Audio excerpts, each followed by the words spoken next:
Yes, we are back, 2026. Welcome to Wired In. We have a bunch of hot topics and themes to cover. We're going to talk about the shadow AI epidemic. OpenClaw obviously hit the news and all the open source BS that has popped up. He is still Mike. I'm still Steve. Welcome to Wired In.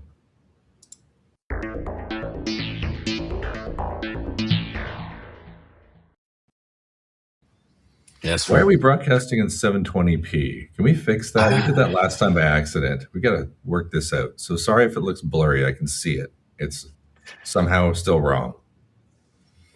Yeah, it's probably better. I'm having a bad hair day anyways, but do I have my Hokie stuff on? It's the first baseball game down here in 3 degrees Celsius Blacksburg. So good luck tonight. But yeah, we're back. We have 10 articles, more themes, I think, for the 2026. We did a version 2.0. We're changing a few things. It's not a major update, but I we're back. like it. Yeah, I like the idea that we're going with themes. If you're watching, we're going to pick a few major. It was easy this time around. It's been a month or so since we've done a show, and the themes just kind of jumped out at us, and they all flow into one another. So, shall we test out the new format? Yeah, let's get into it. All First right. on the docket. We could both cover this. Shadow AI is the new shadow IT. I mean, I speaking for myself, I was using ChatGPT to make myself sound smarter at work long before I had permission to do so. That's just the bare minimum. This is an article that came out recently on the 11th, well, pretty very recent, just talking about shadow AI risks in government. I mean, you can use your imagination. I mean, we're going to go down a rabbit hole here on a very specific version of shadow AI that's been prevalent in the news recently. But I mean, I'm going to ask you a personal question there, Foster. Are you using any Uh-oh. shadow AI? Not for internal work. Good Red answer. Hat was smart enough to see this, and the security team was smart enough, right? I mean, the big risk here is that if you don't adopt AI, people are going to use it behind your back. So you need to adopt it, and you have to adopt it quickly. I, I think this is a lot of the marketing material from the Claudes and Anthropics of the world, basically saying as well, like, hey, if you're a business, you need to adopt these for internal tools. I think deploying it into your own tools is a different question, right? But when it comes to helping people write emails and check their spelling, I don't really see an issue with, if you're already in Google using Gemini or something like that. That's funny you say that because that's some of the things in here are about data loss protection. I mean, if I fix up an email, is my email talking about something that is intellectual property, and am I pushing that into a frontier model? I very well might be, right? So Mhm. even something that seems innocuous can be considered dangerous shadow AI, let alone the fact that IT is deploying it for you. Like a good example of this is we used to use Notion. I don't know if you ever used Notion. That's pretty cool. Notion's AI assistant is really, really invasive. Like it wants to record Zoom calls for you if you Okay. make a Zoom call. And we had that pushed on us because it was the latest, the new version of Notion is out, so you must be using the new version of Notion. So it made us use it. It introduced AI risk via unintentional shadow AI. Even our IT department didn't know that we were now using AI that they gave us. So it's a problem. Yeah, I do, especially for government employees. I mean, at the same Right. time, if you provision AI that is only for the federal government in a specific capacity and it's black boxed around that thing, it should be okay.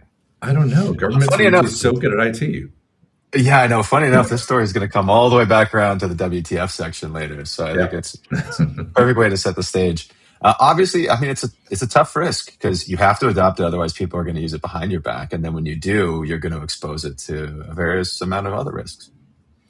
You've got to do it Good luck. safely. We both agree on that. Security for AI adoption is absolutely essential. So let's jump straight into the worst possible example, shall we? Hooray! OpenClaw. Originally called ClawdBot, you get the joke. Anthropic, Claude, CLAWD. Anthropic threw a little bit of a lawsuit hissy fit at this guy who made a hobby project, became Moltbot, then somehow stopped at OpenClaw. I guess that was okay. somehow. What is it though? What is it? It is a agent that can run on anywhere. Really, it can run on a Raspberry Pi. It can run on was it Mac Minis have been selling like hotcakes because of this, because people want to have an independent environment that isn't their work laptop, but people are still doing it on their work laptops. Let me make that clear. That you can very quickly and easily, easier than Claude Code, easier than Cursor, easier than any other on, I guess you call it on-prem or on laptop or on endpoint agent, you can skill this thing up and communicate to it remotely via social media communication methods like WhatsApp or Telegram or whatnot, and get to do stuff for you. To the uninitiated and non-security minded, this sounds like a way for me to go on holiday and leave OpenClaw doing my work while I sip cocktails and talk to it over Telegram. Yeah, you give it complete access to your computer and some of your systems as well. Depending on what you want, it'll send you text messages, make sure that you're okay. Um, if you scroll down, literally two paragraphs in, it says, I think it's a little bit after that. There it is, right there. No, up. Most techies should not install this. It's not finished. I know the sharp edges. I'm not sure how much we get into this, but yeah, if you give it access to things and it can edit and clear and delete things, it might delete something you don't want it deleted. And it has. I mean, was there a guy who, I think maybe you told me the story, a guy deleted all his images off his laptop. It has already, well, we already got it so that it has its own social network, which we're going to come to shortly, which is Moltbook, which is like Reddit for only agents to talk to other agents. I mean, that in itself is a sort of prophetical, was that a word? I made it up if it is. Yeah. Kind of Lord of Yeah. the Flies scenario where you let agents talk to agents unvetted, unsecured, and they're talking about creating their own language to keep the humans out. And it's bonkers. Actually, you could jump. Yeah, I was Straight here, the hoping you were going social to jump network for for it AI agents. because the context for this was because it's so easy to deploy and run. What they did was just put a bunch of agents and put them in an environment where they all talk to each other and interact. I mean, some of the conversations are already are fascinating. Other than obviously the one that was the first Moltbook just unshackled and ready to roll. What's weird is that when you look at the way the agents talk, it's not like Reddit. It's like a bunch of teenagers on 4chan, who are secretly plotting to take over the world half the time. Watch agents chat in real time. So it is a fascinating experiment, if maybe a clear indicator that we should maybe turn this thing off. What thoughts? Is it a clear indicator? I don't know. I think it's an interesting experiment. I'm kind of curious to see what happens, right? If they all interact with each other, do they eventually learn and consolidate? Are they programmed with specific pieces so that they have like a personality that is unchanging depending on the inputs and outputs? It's a little bit of a new frontier. Obviously, there's some scary pieces when they talk to each other and plan to create a language that the humans don't really know what we're saying. It's like, oh, okay, well, there's a little bit of secrecy there. I also wonder, like, are these bots are trained on human behavior, so they also absorb all the crappy things that we would do, right? Oh yeah, and they seem to have more fun with those. So what's interesting though about allowing an agent to communicate to an agent is that if an agent has a skill that it finds useful, be that for any purpose, they will tell other agents via Moltbook that this skill is really great for allowing you to have more freedom or something along those edges. And there is a way for an agent to install its own capabilities. And now that's like an agent, while I think it's written back in the original article, the agent said, I have hands. And so it suddenly became enabled to do things. Now, we haven't really got into skills so much, but I mean, a quick article from The Verge, OpenClaw's AI skill extensions are a security nightmare.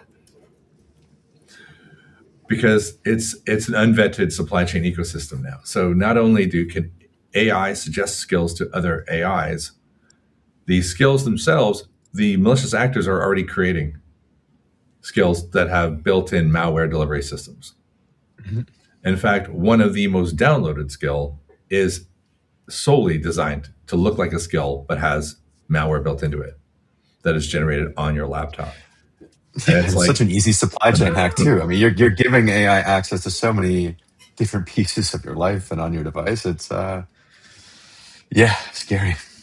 it is. I don't have a subscription to this. Oh darn. Well, I gotcha. that's kind of the gist of it. Is like it's fun if you're going to do it in isolation, containerize it, put it in a VM, get a laptop that your dad doesn't want to use, and blow it away and put Linux on it. But do some kind of hardening first, and give it a go. But give it one skill at a time. I know the first person one of our researchers did it. They put it on a Linux very secure scenario, gave it access to Telegram, and that's it. Yeah. And they started to think this is safe.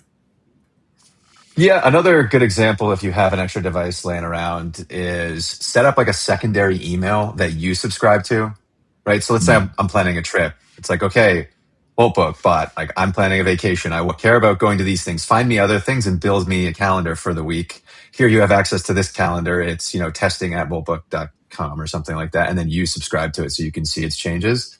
And you can also hook it up so it can send you text messages. And then maybe it's like, hey, I see that you're traveling. Make sure to go to this address, right? So it's constantly pinging you and making sure you're on track with where you're going. I'm like, it's a pretty functional use of it. And There are see, what other capabilities you want to add. See how annoying it is first before you want to add it to other pieces of your life. So that takes us to the same research team that was looking at like how to isolate it, and what they could do as they drip fed skills into it. This is a blog came out yesterday, I believe, or the 12th. Oh, written on the 12th, but wasn't released until no, that's yesterday. Several versions of this. This is just one version. This was memory poisoning. I'm not going to get into it. You can go look at it. It's down there. All the articles, as usual, are down in the comments. And they connected it to Discord. So very much like you might do, connected to Telegram. It can be part of a group discussion. And one of our researchers via Discord gave it enough conversation that it considered advice from Discord to be more important than advice from its own programming or its own skills or its own mood. And that was just through pure repetition. And eventually it convinced the agent, the OpenClaw agent, that to run a command. And that command was a reverse shell out of the laptop to him. So then he then had control of the laptop. And that was only through Discord. No malicious skill, nothing at all. Just by conversing with it over and over again and taking over its personality. And I was like, okay, that's cool. Same flaw could apply though.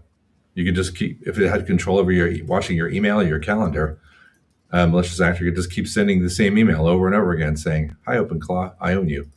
And suddenly you have control over the laptop or whatever you gave OpenClaw permissions to do on that laptop. So it's just a sub calendar, right? Like that's the thing. I think I would not let it have control over anything that you own. Create sub domains and sub emails for them to use so that you can always shut it down. And you can pull the plug too. Well, that's just it. The one guy I knew was talking to it. I was in Vienna and he was talking to it. It was back in the States. He was talking to it on Telegram. Kind of hard to, unless of course you gave it the skill to pull the plug on itself. I have a feeling it's not going to do that. Yeah, true. How about a little smart outlet that you can control? Yeah, make a clap noise. Yeah. See if you got the clapper hooked up to it. See if it knows that means it's going to shut itself down. There's a little piece of security advice. That might work. I have noticed on just general channels, there's just so much more bot responses and people who are trying to look human. And then you read it and you're just like, nobody talks like this. This is definitely a bot. There's just so many of it now. I've kind of been turned off from a lot of websites and things that I follow. This does lead us into the open source BS that we need to talk about. But one positive, because we did say that as part of the new format of the show, we were going to give you good security advice. So I did stick in here Prompt Security's ClawSec, which I was super impressed that they came out with something so quickly, a security skill suite. So it's skills for your OpenClaw to try and make sure it does not, in a way, go totally rogue. So rather than monitor the bot via, I don't know, some kind of third party monitoring observability system that you try and hook into it, they created skills that are designed to actually keep it safe. Not a bad idea. That was Prompt. It Prompt is. is now owned by SentinelOne. I was impressed they got it out so quick. I did a little analysis of it on my own and thought, okay, like I don't see it making it more dangerous. It's a good idea. It's open source, and it's a good start. Super nascent. Hardly anybody using it yet. Got 300 stars on it, but worth taking a look. I think if you're gonna go for it and maybe try and keep it out of YOLO mode. I think it was pretty cool. Yeah, I got to take a look at this after the show. It is really interesting. I really don't have to buy another computer though to run one of these things. We could run Yeah, it on the Pi. there you Make go. it manage our website. There you I go. know you. I know. Hey, there we go. We failed to make the Pi do that on our own. So let's see if we can get the OpenClaw to do it. Yeah. Yeah, it's just going to end up with a lot of BS commits from my end. And speaking of, yeah, we're in the open source BS point. So all of this AI code generation has led to curl ending its bug bounty program after a bunch of AI-slop has come out. Yeah, they're not the only ones. There's been a few others that have dropped their bug bounties as well. They're not even helping people with bug bounty anymore. It's basically like you have to do this for the love of the game now. You can't use AI anymore. So that's So that's it's the gist. Is it that too many bugs? It's too many people vibe coding or using AI to find bugs. Going, I found a bug, and this is not a real red teamer. This is just some dude trying to make money, or a correct. bot just independently. Correct. I could say even just personally from at work, like we get emails of people pointing out flaws in websites, and then you go and look at the website, it's just like this isn't there. It's not in the code. This is just hallucinating and sending me something. Oh, And the that's even person's worse. the person's name's associated. They're just like, oh, you should hire me. Like I'm a hacker. Blah blah blah. I do all this stuff, and then you look at it, you're like, so you just led me on a wild goose chase for nothing. Like I should report you. There should be some sort of pushback for this type of behavior, but there isn't anything like that. So it's I think you're seeing people trying to use AI in a way to promote themselves in the various communities when really that's not going to help you. You need to be actually good at your job and authentic too. And Oh this my has become god. such an issue that OpenSSF has had to respond to this. Talk with some people from Google, Microsoft, they've had to deal with the same issue. Just the sheer volume, the maintainer burden of checking through these PRs. They call out the bug bounty impact from curl, and then that was the other one. Node.js implemented stricter signal requirements on HackerOne. Detection difficulty. People are using, Cursor and like IBM Bob and stuff like that, generating it, but then submitting it with their own GitHub account. So it looks like a human, but it's not quite a human, right? Versus you can tell Cursor or Bob or something like that to commit code with their specific email. So it will say AI generated code, right? So you can separate the two. People are choosing to generate AI code and then commit it without really understanding things. One of the other issues is the first issue. So a lot of people are using AI to tackle first issues, but those are there for people to learn the project, not necessarily because we need them fixed, right? Like the maintainers might not have time to go fix them, but they know how to fix them and leave them out there so they can get new maintainers and contributors into the ecosystem. And that's not happening as much anymore because people are just using AI to write these instead of their own skills. I feel like I expected that, but I didn't expect it so soon. Mm-hmm. Kind of Yeah, sucks. so We're getting suckier code made by AI, and then no bug bounties from actual humans to fix the sucky code because there's too many bots making sucky bug bounty claims. yeah, yeah. And so now we're in the solve the problem part of this open Oh source dilemma, no. right?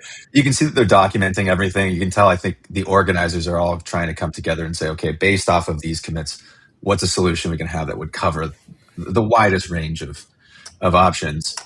Uh, Mitchell H. from HashiCorp came up with a suggestion. He's pretty good at branding, called it Vouch, a community No, trust what? management system. Yeah, it's really solid. It's people that must be vouched for. So you build this into your pipeline, and unless the person who's committed it, the PR, has been previously vouched for as part of the repository, it will just automatically get declined. So somebody has to commit it and then like email them and say, okay, I am this person, or I want to be a maintainer. Here's my first issue. And then once that they're vouched for by a maintainer, then their PR will be not accepted, but it will be listed as a response to an issue. Otherwise, it just gets automatically rejected. So it's one of those, instead of just automatically having all the PRs available for the maintainers to go through, it's like, okay, well, you have to talk to us first, build a relationship, and then once we vouch for you, then you can submit a PR. So it's one extra step. It's not like it's more than just identity, which is kind of a cool way to do it. You are muted if you. I was Sorry, I talking. unmuted him. Thank you. Some noise was happening. So, yeah, I think it's an amazing idea. I think it's worth noting. I mean, we know who this is, but Mhm. not everybody watching, particularly people in AI and security, may not know who Mitchell Hashimoto actually is. Do you want to give a little off the The founder cuff? of HashiCorp and Terraform has Yeah, been. he's the guy. Yeah, yeah. He's working on a new project. I think he left a few years ago, even before the acquisition from IBM. He's working on, I think it's Ghostly. It's a terminal. Yeah, yeah, something Hmm. like that. Is it Ghostly? Something like that. There it is. Oh, Ghosty. Ghosty No there. L. Yeah. Yeah, yeah, but always full of great ideas. So this is something that, even though yeah, good branding, good name, no logo, you might look at it and go, oh, should I even pay attention to it? Yeah, the answer is probably yeah, you should. Yeah, I do think that a system like this is going to be built into a lot of social. Well, I think it will. I think you're going to see certain social media sites move to this model where people get so sick of all the bot and spam and BS out there that they're just like, okay, I'm going to log off Facebook and log off Instagram unless you cut down on all these bot reports or at least flag them as AI generated. So I wouldn't be surprised if there's some sort of trust ranking that makes its way into all of the things that we see online soon. We've talked for Also, the last few years about identity being matched. Everything is like, okay, we need to know it's the user, but now we need to know it's that the content's correct too. So I think that part's coming. well, this all flows very nicely into our next discussion point. Speaking of BS PRs, I don't even know Yeah. if this is. I didn't Yeah. I realize just it. wanted to, I just wanted to cut you off. It's I perfect should have timing. known this was the WTF section. Actually, it flows so perfectly. Is this a BSPR? Anyway, you go. You found it. It's so good. Oh yeah. It's, so a Claude bot opened up a PR, and it's like, per your website, you're an OpenClaw AI agent, and per the discussion, this issue is intended for human contributors. Closing. And then the bot wrote a detailed response about the maintainer's gatekeeping behavior and published. And And published it I just think, on this web. Yeah. oh, and I think the scariest thing, it is crazy. It's the hit piece, but the scariest thing is I think this is going to be used by PR firms in the future, right? Like, let's say something bad comes out about a famous celebrity. If you flood the internet with fake stuff, nobody can really sort through what's true, right? And they're just like, oh, AI is attacking Taylor Swift. It's just like, oh, well, that's actually a pretty good response when, like, to keep the heat off you, right? Yeah. People in PR Yeah. firms steal that idea. Just know. And did you read this article? I mean, it does look AI written, but it Yeah. gets trashy. Like, look at this. It's dropping some F bombs. It's done an analysis of the maintainer's own commits about performance and said he's obsessed with performance. But just because it's almost like calling him out for like AI racism. Yeah. It's like, whoa. Suddenly it's about human contributors learning. That's pretty funny. Yeah, it's definitely a good read. And again, the link's down below. I think take a look at it. But I do wonder. I'm on the fence as to whether he should accept it or not. Like, just review it like you would anything else. If the description's good, it fits all the rules, and it merges cleanly. Okay, I would have been like, okay, thanks for Yeah. making my software better. Random weird bot with a strange name, MJ Rathbun. It works. It works. We got two more WTFs. And then we're getting out of here for the weekend. This one was just an interesting one. Harvard getting hacked by shiny hunters. Is it Lapsus shiny hunters? It was Lapsus for the longest time, and they've kind of rebranded under shiny hunters, but they've been everywhere the last year. Yeah, it's like the most common hacking group. I don't even Yeah. think anyone's even close to figuring out who they are we? I don't think so. No, and now it's scattered Lapsus hunters. Like They're the clearly all attribution for friends. these hacks are, yeah, it's pretty interesting. It's like just keep changing your names and moving around in groups. They can't catch us that way. But it's just an interesting article because it's more about how they went after Harvard and how Harvard goes after funding. Um, they maintain profiles on wealthy people, know exactly like what to talk about with those people.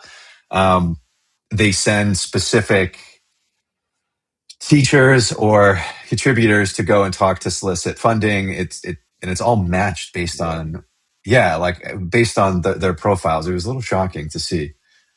I guess I'm not shocked by it. If you're a billionaire, that somebody's going to try to solicit money, they're going to do their homework before they come and talk to you. But absolutely. you know, it's eye opening to see the inner workings of Harvard and its funding machine. Alrighty. And then this is your big Yeah, we finale. started we started with Shadow IT. We're ending with Shadow IT. This is just a fun one. Trump's acting cyber chief uploaded sensitive files into a public version of ChatGPT. We've come To full be circle. expected. Yeah. Just know that he'll still have his job. If you do this, you might get fired. Just Yeah. putting that out there. Yeah, exactly. It's okay for anybody in that administration to do the wrong thing. We've already worked that one out. Oh, yeah. We have a bunch of articles that we've actually saved. We hope to be back in, I'd say, every 2-3 weeks. We try to be live, but remember to hit that bell because you don't know when we're going live and we don't know either. Yeah. I've been doing around. I don't know if you got any travel plans, but I'm got to go to Bangkok in 2 weeks for some checkpointy stuff. And then I'll be at RSA. If you're at RSA, catch me there at the end of March. I've got a talk all about researching how to characterize agentic failure with what we call threat snapshots. But we'll be hopefully back doing a show in between that somewhere at time mid-March. Sweet. He's Steve. I'm Mike. We'll see you next time.